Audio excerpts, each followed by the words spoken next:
Forget the bike. It's one of those days where a boat, a paddleboard, maybe a kayak would be better. Toronto has been hit once again with a huge amount of rainfall. Good afternoon. Up to 75 millimeters of rain or more could fall in some areas today, which is almost 3 inches. The flooding began shortly after 10 this morning as the skies opened up. Take a look. It was a tough commute for everybody. This was the scene on the lakeshore approaching Ontario Place this morning. Environment Canada issued a rainfall warning for Toronto and surrounding areas. Thunderstorms tracking eastward over southern Ontario, and the agency warns they could result in up to 50 millimeters of rain, possibly 90 kilometers per hour of wind gusts and nickel-sized hail. Pretty much everything imaginable coming our way. This is one of the many live shots we have this afternoon for you, just to show you this Super Soaker event. This is City Hall, and certainly it's drenched, but not only on the outside.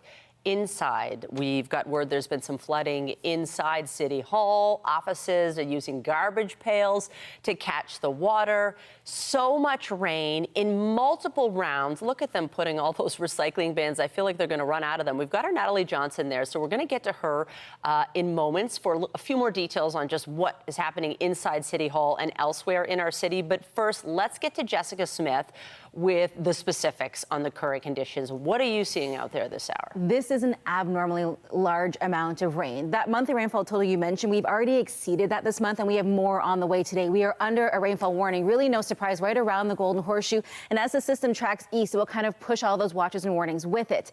This is a significant rain event. You've seen all those watches and warnings. We have a flood watch once again for the city of Toronto and a good portion of the GTA, and watershed condition statements across the entire southern portion of the province. This is a significant rain event. If you drove anywhere on the lakeshore, Queens Quay, the Gardiner, the DVP, you experienced those really big pockets of rain that was kind of bubbling up everywhere. A shot right now here we're looking at on Lakeshore Boulevard. It is challenging when you have a lower car, challenging if you have any car going through this. So take your time, always drive according to the road and weather conditions, because this system is going to carry us through the lunch hour. But this is not an all-day rain event, so there is something to look forward to, but the water's got to go somewhere. The ground is extremely saturated, so this is kind of part of the issue. Storm drains are full, the ground is really full, there's nowhere really for this water to go, so it is a challenging commute for everybody as we kind of reach this midpoint of our day. If you don't feel like you can drive through it, just don't.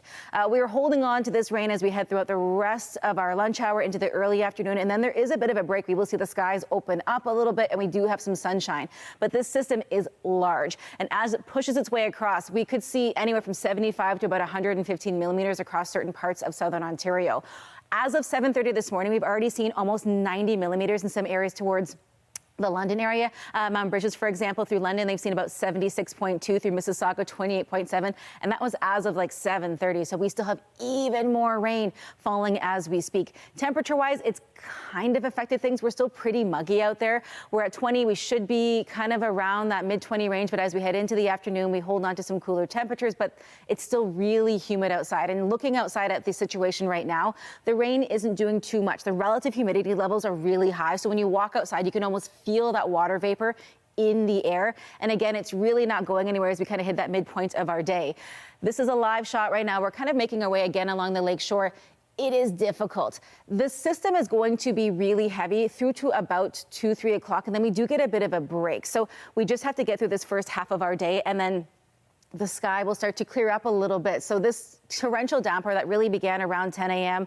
carries us through the lunch hour into that early point of our afternoon is not going anywhere. We haven't got any numbers yet for the city of Toronto or the GTA, but it is obvious this is a significant amount of rain. That person there in the Lexus, they are stuck.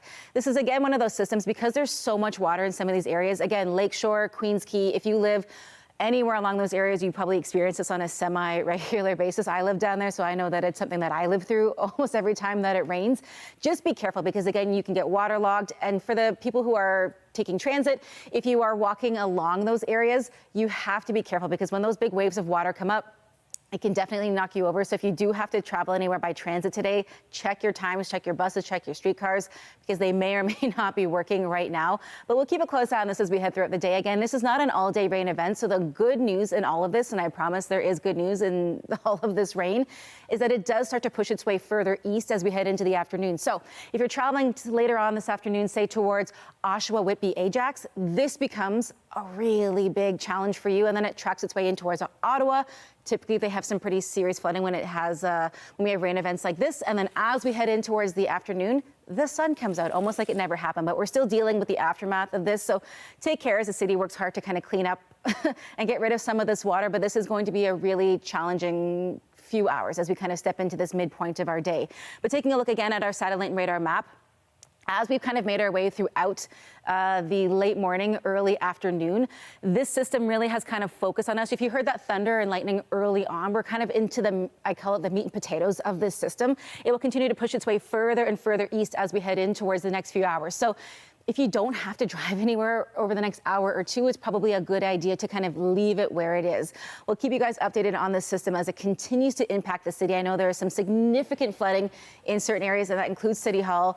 And for anyone who lives kind of along the lakeshore, this has been a really challenging start to the day. Lots of cars getting stuck. Again, if you don't think your car can make it, just don't chance it. If you have an older vehicle, like I do, just don't chance it, because it is one of those days where it can be really, really challenging.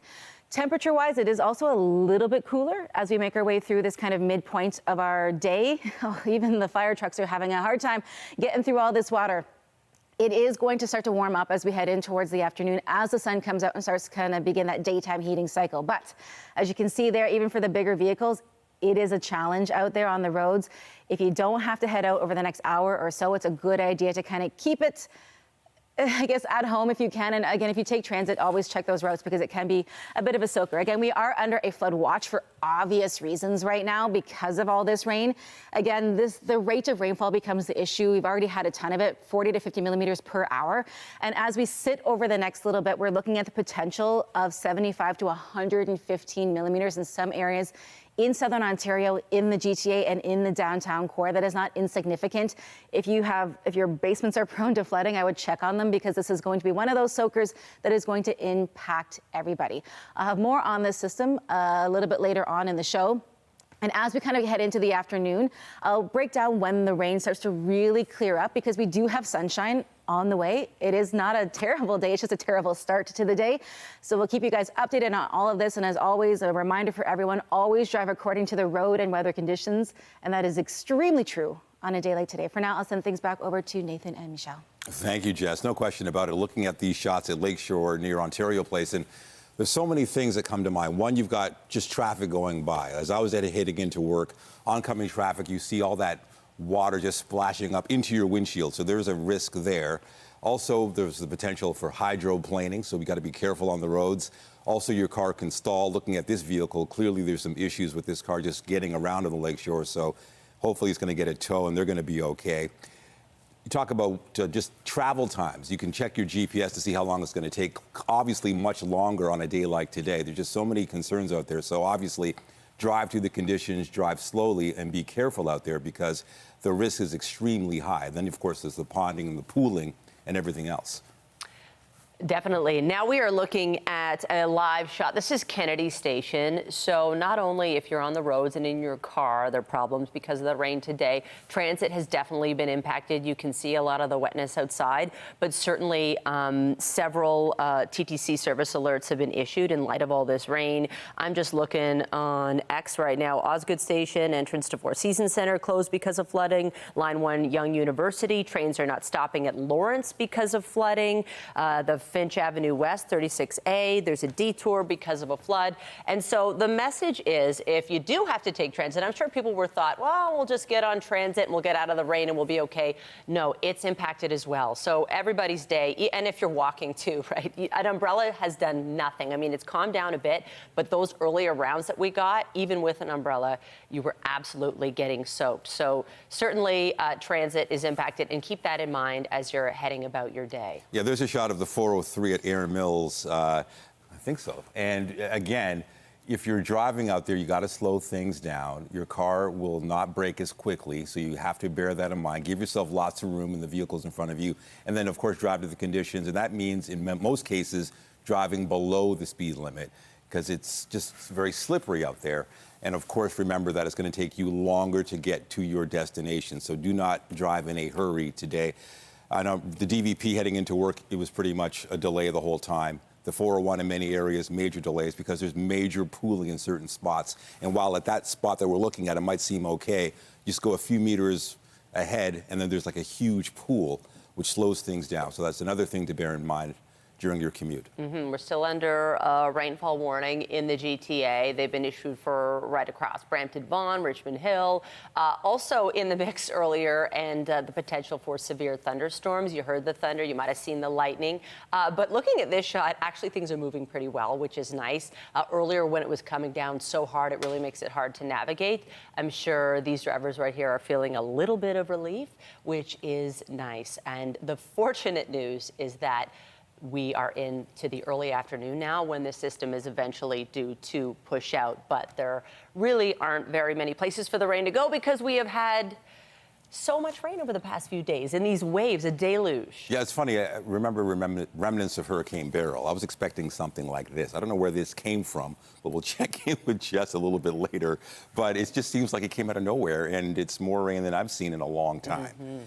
Anyway, in other news, we're hearing today that traffic congestion in Toronto has reached crisis levels, and the gridlock has many people thinking that they might have to move out of the city. But I got to say, when you're at City Hall, because I've worked there for quite a long time, and I've seen rain and I've seen some of the leaks, it seems like it's worse today than it's ever been as far as all of the buckets and the puddling and the pooling all over City Hall.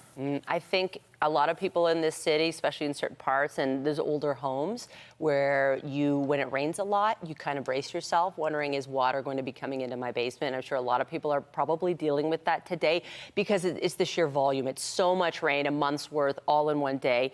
We want to take you inside City Hall. Natalie Johnson, we're flipping the script a little bit today. She has a story about congestion in the city and how bad it is and how people are feeling about it. But before we do that, because you're at City Hall, it's quite fitting that we talk to you about all the rain that has now made its way inside. Natalie.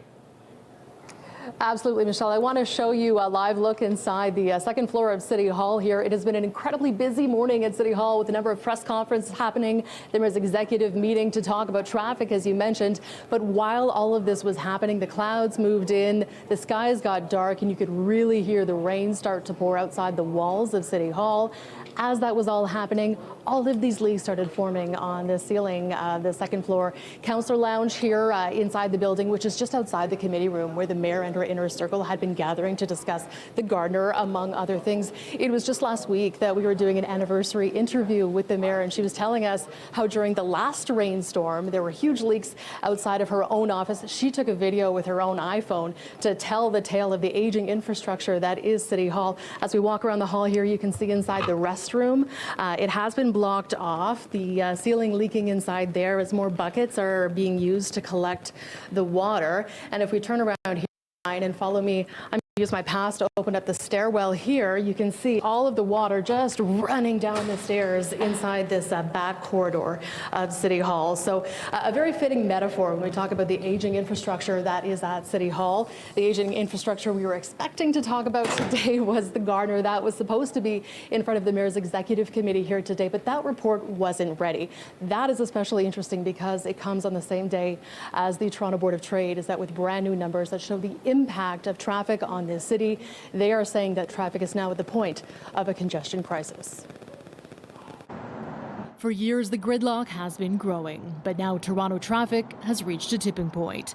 The region's Board of Trade calling it a congestion crisis. You don't want to get out of your house. My days have got a lot longer just from driving. It makes me question everything. Including for many whether it is worth staying in this city.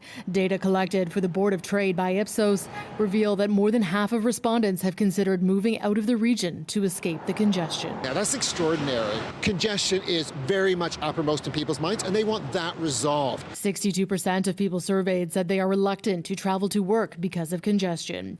Of the age group 18 to 34, a key talent demographic, 64% have considered moving away, threatening a developing workforce exodus. The number of people I know who have said to me, I never thought I'd say this. I've been born and bred in Toronto, but I'm really tired of the city. I'm finding it a grind, and it's the congestion issue. The stats suggest significant pressure on the ability of business to maintain both top talent and footprints within the core. more.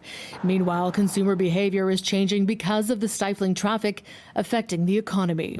42% of respondents say they avoid shopping or attending sports or entertainment events because of the traffic. 38% refrain from dining out. 31% avoid visiting family and friends. There's a sense that the city has not come to grips with this. Whether you're calling a huge problem, crisis, or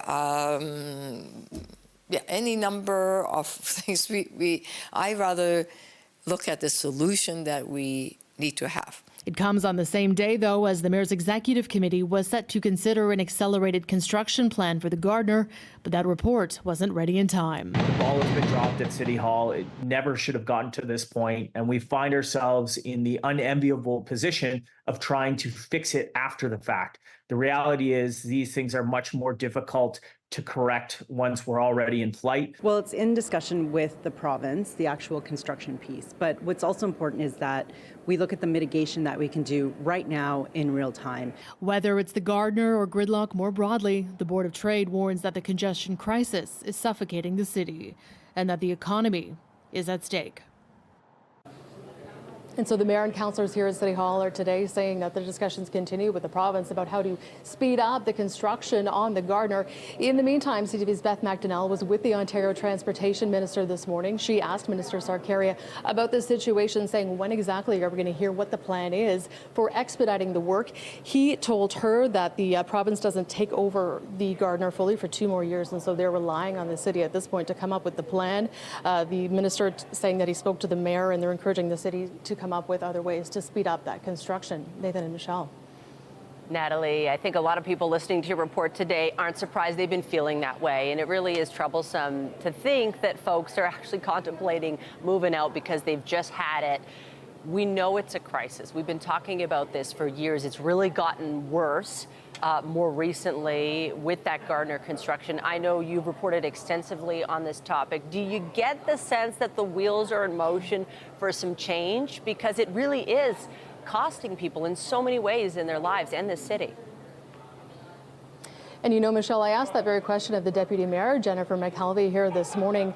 She was saying that, the talks continue with the province about the plan to speed it up. And I said, but, do you not hear the frustration of drivers? I'm asking her because she's the chair of the Infrastructure Committee. She's, one of the leads on this file. And she says, absolutely, they do hear from constituents who say, they are changing their behavior because of it. And in her words, it's a heartbreaking situation that people are actually thinking about leaving the city, whether it's because of traffic, whether it's because of affordability, a whole host of measures. But once the Gardner construction started in mid-April, it became very apparent very quickly just how bad the traffic impacts were.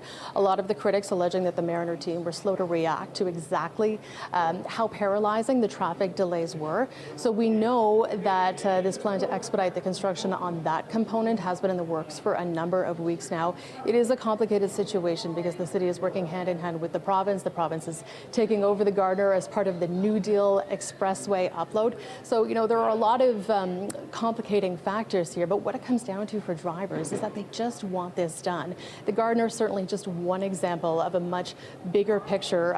We heard in those numbers from the Toronto Board of Trade that most people believe that the congestion crisis is caused by construction.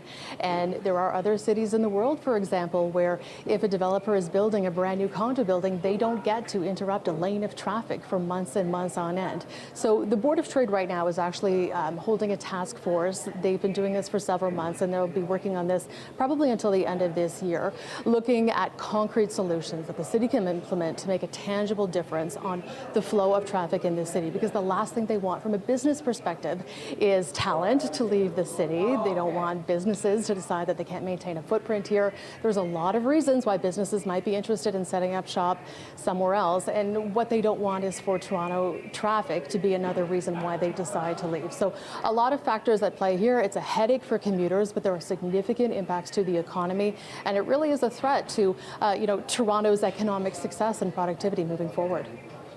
Natalie, speaking of headaches, all that water falling behind you, there's a lot on their plate at City Hall right now. We'll let you get back to it. Thank you so much for your reporting. You bet. Well, even with all the rain, we did get an update on the Ontario line construction today. The Ford government says construction has now started on the PAPE station. We go now to CTV's Beth McDonnell. She's there live. And before you get to the meat and potatoes of your story, the rain has had an impact today where you are as well. For sure, Michelle. We're taking shelter in the CTV News truck right now because the rain has just been so heavy at Pape and Danforth. We showed up for a news conference at 10 this morning, and honestly, it was just a very brief reprieve before the deluge came. And so they had a tent set up at this news conference for the groundbreaking of the Ontario line. And as the press conference was getting underway, the rain came, and it just kept coming down. And the tents that we were under, the rain got so heavy, the tents were pooling with water. They had to get people to go in the middle of the press conference to poke at these tents and release the pools of water that was forming. This while government ministers were standing under their tent making their announcement. For us in the media, people were scrambling with umbrellas to cover their equipment. There were wires just, they're covered for safety, but there were wires just in pools of water, our feet getting soaked, our hair getting soaked. It was really unbelievable to see this news conference unfold. The rain so heavy, I honestly could not hear what the ministers were announcing. It was really felt very unprecedented. A lot of laughs as well, just at the sheer situation that was unfolding. At one point when we were asking questions, we actually lost power during the conference. So that stopped and people kind of regrouped and we got reorganized. But it was really unbelievable to be a part of this and just see this event unfold with the rain. It was really something, Michelle and Nathan. Well, we're glad you've taken cover. CTV's Beth McDonnell live for us. Appreciate it. Thank you. Oh, Beth, we're not going to let you go. We still want you to tell us a little bit more about your piece. So the rain was definitely a distraction, but let's get to what you learned and what you need to share with viewers today. Yeah, well, we were all at Pape and Danforth because the Ontario government announced the groundbreaking of what they're calling Pape Interchange Station. That will be the station of the future Ontario line, and it's going to be one of the biggest stations along the line. And we were actually shown, my wonderful cameraman Francis, he was able to go over during this rain and get some images of the renderings. We're going to show you those right now. And so this is what the Pape Interchange Station is supposed to look like when it's complete. The 15-kilometer line is going to run from Ontario Place to the now closed Ontario Science Centre at Don Mills and Eglinton. This Ontario line will also connect with the Line 2 TTC Green Line. And on that Line 2 subway, the government's saying that congestion along this line is going to be reduced by 20% when the Ontario line is done, and which is supposed to be done by 2031. So we asked the transportation minister after this news conference, like the Eglinton Crosstown LRT, this project for the Ontario line is being led by Metrolinx. And we know Eglinton has been delayed for years. It's majorly over budget. So, the transportation minister was asked, what faith should people have about this project given everything that's happened on Eglinton? Look, I recognize the frustration from the delays, the traffic, the impacts of the crosstown, but today's an example of how we're learning from past and previous projects. Building transit isn't always easy, but we're learning from what's happened in the past, and today to see Pape Station, the groundbreaking of this Pape Station. Today we are celebrating the groundbreaking of this interchange station at Pape, along with the incredible progress that we are making on the largest subway expansion in Canadian history. When completed, this future station and the Ontario line will shorten commutes and alleviate crowding on existing lines, giving you precious time back in the day. The future Pape Station will serve as a key transit node with more than 10,000 customers using the station during the busiest travel hour, making it faster and easier for commuters to travel across the city. This is a really big moment for my community here in Toronto, Danforth. And one of the reasons I ran was to have a federal government that invested in our city again.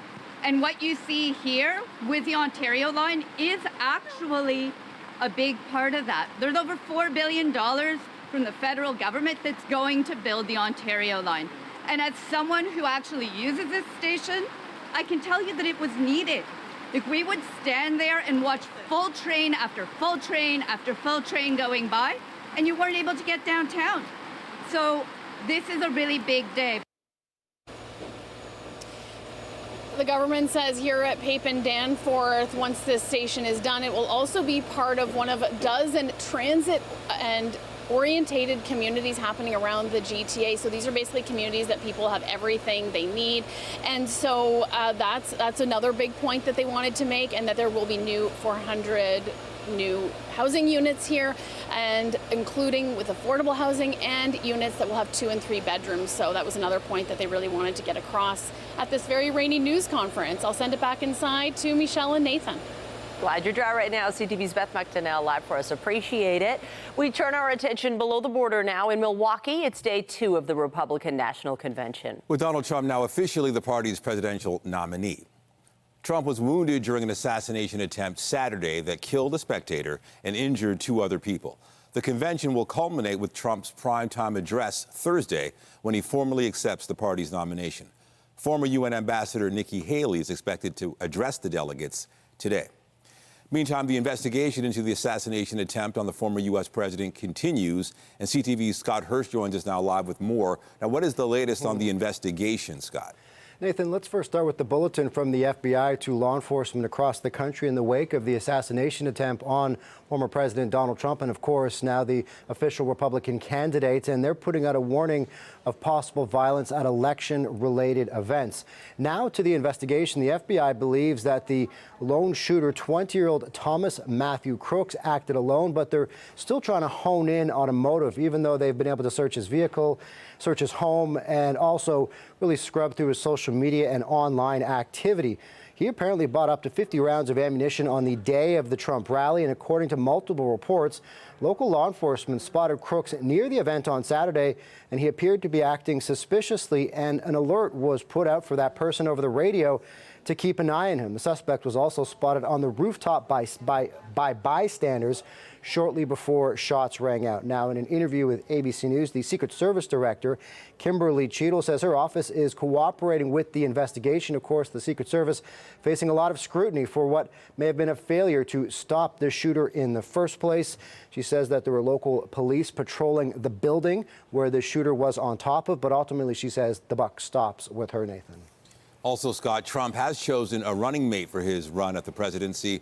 What do we know about him? Yeah, J.D. Vance is a 39-year-old senator from Ohio. So specifically for the Trump campaign, when it comes to winning in November, so much comes down to the electoral college map. And so they're hoping that Vance could be a key figure to really wrap up a lot of these so-called Rust Belt battleground states. So that is one key factor that was a reason for him being brought onto the ticket, but also he's been a strong ally over the last couple of years, a really change of his tune since just after Trump was elected in 2016, before J.D. Vance was in Congress, was a senator, excuse me. He was quite critical of former President Donald Trump when he became elected, calling him dangerous and unfit for the job. But once Vance became elected himself just a few years ago, he became quite a close ally of Donald Trump on Capitol Hill. So he's become a close ally, a strong voice for the conservatives, and really looked at as a future leader in the MAGA movement. Nathan? All right, CTV's Scott Hirsch, thank you. Thanks so much. Jess. We know it's a significant amount of rain, but just how much we're still waiting to see. We have already exceeded our monthly rainfall total, which is typical for the month of July.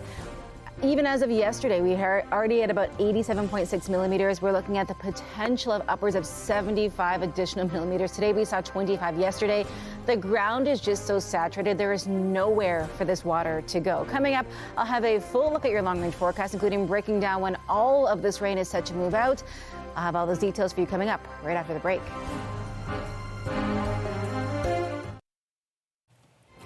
Well, the rain continues to fall. A rainfall warning remains in effect. We have had these waves of heavy, heavy rain. It's still raining right now. I feel like it's going to take forever to dry out from all of this. And you have to think that people all over the city are dealing with headaches related to it. If it's not your car stuck in water, maybe it's your basement. Yeah, we're getting a healthy drink today. Yeah, a lot of concerns. Funny, around maybe 9-ish this morning, I didn't see any rain out there. It seemed like it was fine. I went for a walk, and thankfully I brought my umbrella. And then it started to come down. Okay, that's nice. And then it came down heavy and heavy waves. And I found myself, I was inside now, just looking out the window, checking out all this rain, wondering when will it stop? You don't have to get ready if you stay ready, so you keep the umbrella with you at all times. We are kind of reaching the tail end of it as we head into the early afternoon, but we have seen the sky open in that biblical amount of rain. I like that term Nathan used yesterday. It is significant, right? We've seen a number of different shots from around the city of all the flooding that's taken place. There's some flooding in City Hall. I'm sure there's flooding in some basements. The good news is this is not an all-day rain affair, but we really have to get through it before we can kind of see some reprieve as we head into the afternoon. But another live look outside, it is challenging out there as we kind of step into the second half of our day. Weather is brought to you by the Presler Law Firm. Injury lawyers you don't pay unless they win. The rain has been significant, right? If you drove anywhere early on this morning, you drove through it, you walked through it, you were on your way through transit, you were experiencing this rain event, and it has been a lot as we've made our way throughout the past couple of hours. As we step in towards that kind of midpoint of the afternoon, the bulk of the system will push its way further east, but for now it is still a lot. We've already exceeded our monthly rainfall total for the month of July, and we have even more on the way as we head throughout the day today. Still under the rainfall warning, we've seen a few of them drop areas into that kind of more southwestern corner. For us here in the GTA, further east of the city, we're still under that rainfall warning as we head into this midpoint of our afternoon. And the further east you go, we're still dealing with severe thunderstorm watches and warnings. So as the system migrates further east, so will all the watches, warnings, and statements. We are looking at this system pretty moisture-laden, this really heavy pocket of rain sitting over us as we speak. And then as we head into the afternoon, it pushes out. There's a chance of maybe a light shower as we head into the early evening, but the bulk of the really heavy rain will be past us. And then we're settling into quite a few nice days. Again, as we head in towards about 12:30, the bulk of it will be on the east edge of the city. And then as we head into the afternoon, it continues to push its way out. And by about 2 o'clock, we're likely to see some sunshine to help start to dry things up, clean things up from any flooding that's taking place indoors. As we make our way in towards about 7 p.m., again, a ton of sunshine out there. So this really is a first half of the day soaker event that caused all of that flooding. A completely different story as we head into the evening. As we get into our Wednesday, a little cloud cover to get things started, but this area of high pressure is really going to settle in, and we have a beautiful stretch of days ahead. Getting in towards the end of our day Wednesday, we step in towards our Thursday, we'll start to see even more consistent sunshine. That cloud cover really starts to break apart. So although it has been a really soggy kind of first half of the month, we're stepping into the next few days with a beautiful forecast. Temperature-wise, it is cooler. We're sitting at 20. It feels like 28. So the rain has done a little to help cool things down as it's kind of swung across with a bit of a cold front, but not by much. Into the afternoon, we'll bounce back up to 26. It will feel like 35. Everybody around southern Ontario still has that humidity that has it feeling into the mid to upper 30s. So once the rain lets up and that daytime heating takes place, it gets really warm into the afternoon. Tonight, pretty close to seasonal, so the chance of maybe a lingering shower across the GTA, but overall, it's not too bad. It's honestly pretty seasonal today when you don't factor in the humidex. If you just cover up and you don't look at the humidex values, it's not so bad, but you put those in and it feels close to 40 in some areas in southern Ontario. As we head in towards Wednesday, we start to warm up just a little bit, and then kind of as we get through our rest of our week into the weekend, we actually dip below seasonal. So as we get rid of the system entirely, we head throughout the rest of the week just shy of that seasonal mark, but with high pressure really holding firm. So to help clean things up, if you've experienced any flooding in your basement, you'll need the next few days to kind of assess what's happened. And we have sunshine, so you're not looking at another wave of rain, thankfully, as we kind of head through the end of the week. Looking ahead to the weekend, we bounce back kind of towards seasonal, and really as we kind of step in towards the end of the week, it is beautiful, it is sunny.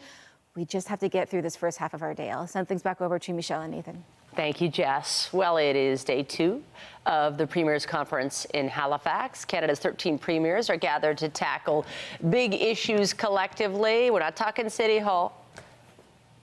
Okay, you know why we're seeing City Hall? Because I'm just being told we're about to have a news conference. Let's take you inside City Hall. We'll get to the Premier's meeting in a little bit. I understand the City Manager, Paul Johnson, speaking. Let's listen in. This has to do with the rain and the flooding. As a result of the water and flooding that's occurring. And we also have a number of roads that have been closed. Some transit is diverting around certain stations because of flooding as well. The rainfall projections have gone up as we've gone through the day, so that's causing us some concern. But Toronto Emergency Management is meeting as we speak, and they're assessing it regularly, so we'll keep on top of what the issues are for the city. In terms of the damage to the infrastructure, that will come later. Right now, we're just trying to make sure everybody's safe, respond to the calls and the emergencies that we have, and then we'll deal with the aftermath as soon as the rain stops. Can we ask the Deputy Chief? Thank you very much, and I'm joined now by Fire Chief Matthew Pegg, who is also going to, Jim Jessup, apologies, who is going to be updating us on the severe rain event right now as well. Yeah, good afternoon. Thank you. And as the city manager noted, we've been monitoring this all day. We certainly are very active right now. We're fluctuating between 75 and 80 calls, which for us is quite a bit. The important messages that we want to get out again is, number one, as the city manager noted, everybody just be safe. This is another extreme weather event.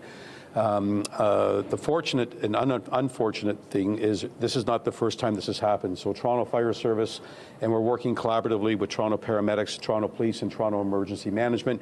We're prepared now for this. So we are triaging calls, obviously based on risk to life. There are a number of calls right now where we're actually removing individuals from cars that are stuck. There's going to be certainly a lag time on response for non-life-threatening calls. But again, this is something that we are prepared for. This is something that we have policies and procedures in place for, and we are triaging our calls. But we are certainly exceedingly busy. But it's nothing that we can't handle. And those that require our help, and there's any risk to public safety, are going to get it first. And those that, for example, might have alarms ringing in their buildings because of the water coming in through the roof, as I've been updated on, and through their basements, we will get to you. But again, Toronto Fire will be triaging our calls based on risk to life. You said that there's priorities in place, but the DVP, this has happened there before. There are going to be questions about why it wasn't shut down earlier. Why can you tell us an early assessment of why it was not shut down earlier? No, Toronto Fire has nothing to do with shutting down roads.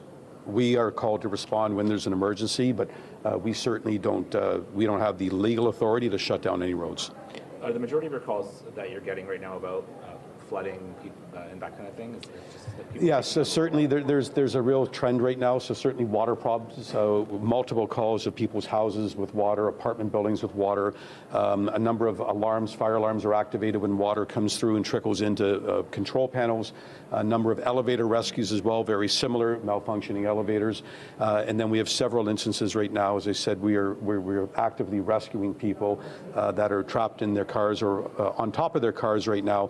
But again, this is something we train for. This is something we have policies and procedures in place. This is something that candidly our staff are very good at doing. It's just at this point now, it's just a call volume issue.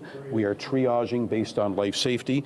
We have supervisors up in our communications center right now, and I've been actively in touch with all of the operations commanders throughout the day. Can you just talk a bit about, I think people think about Toronto. You're listening to a live news conference at Toronto City Hall. Fire officials giving us an update because all the rain and the heavy amounts of it that we've gotten have created several problems right across the city. He was just saying 75 to 80 calls. They're trying to triage with paramedics and police to really deal with the folks where there could be a threat to life first. So some people who are maybe stuck in their car, but it's not life-threatening, they could be waiting a little while longer. Dozens and dozens of calls. It's certainly proving to be a severe rain event, and they are going to be busy. We will continue to monitor the situation. We have to take a short break. The idea of the city of Toronto taking over the Science Centre isn't going to go far if the city tries to do it alone. That's the word from a new report that indicates it would be too much for the city to take on by itself. The report is from the city manager. It says it's not possible to sustainably fund and maintain the Science Centre under the current conditions. It also points out the Science Centre was operating at a financial loss before it closed, even with a substantial annual grant from the province. The Ford government announced the abrupt closure last month over concerns about the state of repair. Meantime, supporters of keeping the Science Centre and repairing it spoke out this morning at City Hall. There is not a person in Ontario who has either had children or has been a child themselves since 1969 who doesn't love the Ontario Science Centre.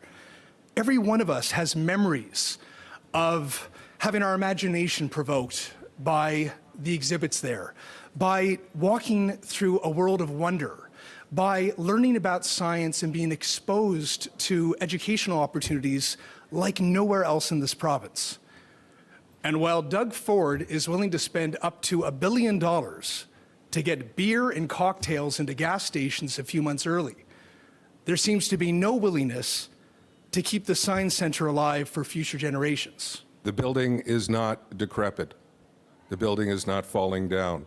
The narrative that Doug Ford has presented is inaccurate.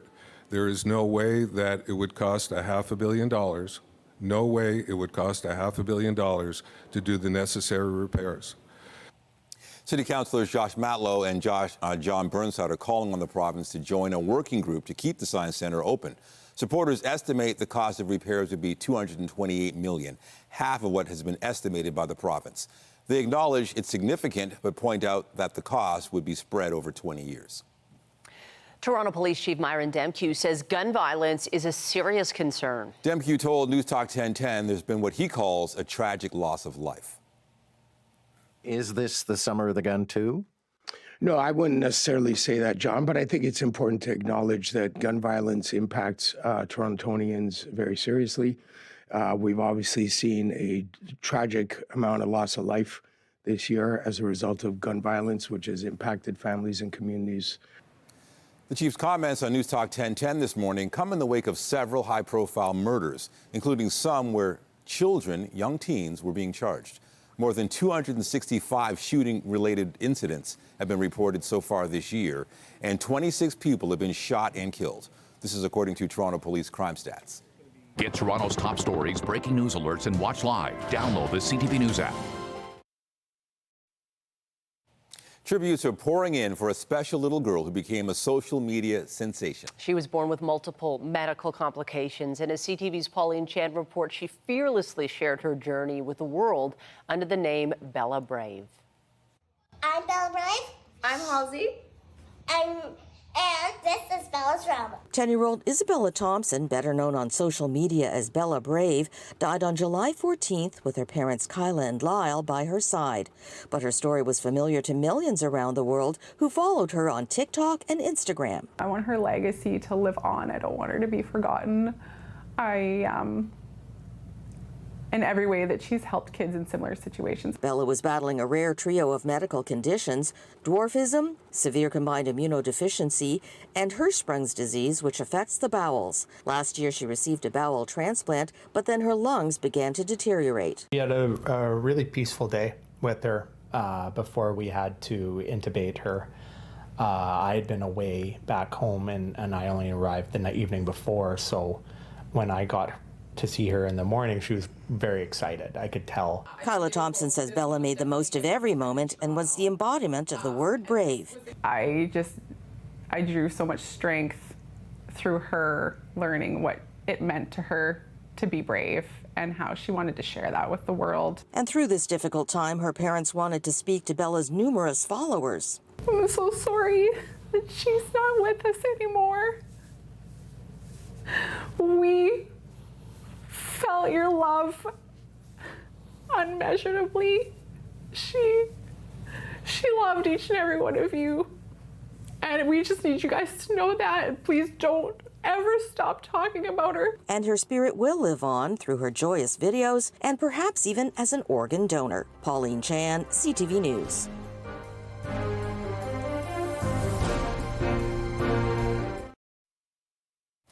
We continue to monitor a severe weather event. Toronto, the GTA, still under a rainfall warning. We've got so much rain in a short period of time. There's flooding on the roads, highways, businesses, people's homes. Even Toronto City Hall has buckets everywhere dealing with this weather. And then emergency crews, they're very busy answering all the calls. Yeah, everywhere you can imagine. And it is rare for all of the cyclists, just like, hey, you know, I'm going to be all right. They're getting through maybe faster than everybody else. It is rare for the city to hold a news conference and say, hey, we're dealing with simply this rain, saying that if you're stuck in the rain, we're going to get to you. But the priority, of course, is life-threatening situations. They'll take care of that first, so they're going to prioritize it that way. But what stuck out for me is Jim Jessup, the fire chief, saying that we got you. We're going to take care of this. We can handle this. It's just going to take some time. So that was encouraging. Although I wonder how they're feeling just sitting there in the water. It's tricky. Bumper to bumper, just trying to get through. It is tricky, Jess. I know a few people who live in the downtown core. I've been getting messages all day. They're like, it's raining. I'm like, y'all, I know. But it's one of those things. Of course you know. I'm like, it's my job to know. Busy day in the Weather Center for sure. But a lot of people who live in the downtown core, if you're in a condo, I know a lot of alarms are going off right now because of all of this rain. And as they mentioned, they're getting to everybody as quickly as they can. We're still in kind of the I don't want to say the thick of it. We're getting towards the end of it. It's still raining right now, but the system is moving pretty quickly as we get into the kind of midpoint of our day. And our satellite radar picture is showing right now that it's still over us here in the city, but as we head into the next hour or two, it will continue to push its way east, and so will all the watches, warnings, and statements. So we don't have numbers yet for the downtown core, but in some areas in southern Ontario, we've already seen up to 90 millimeters of rain, and this is a significant event. So the cleanup will be extensive, but we will get there. Yep, go ahead. To put that in perspective, that much rain, is that a month's worth of rain? It far exceeds a month's worth of rain. So we've already exceeded that and then some. So by the end of the day, it's going to be pretty intense when we get all these numbers in. All right, thank you, Jess. And that is CTV News at noon. Remember, you can get Toronto's breaking news all day long on CP24 and at our website, ctvnewstoronto.ca. For Jessica Smith and the whole team here, have a pleasant afternoon. Stay dry. I'm Michelle Dubé. And I'm Nathan Down. And be sure to join us later for CTV News at 5 and 6.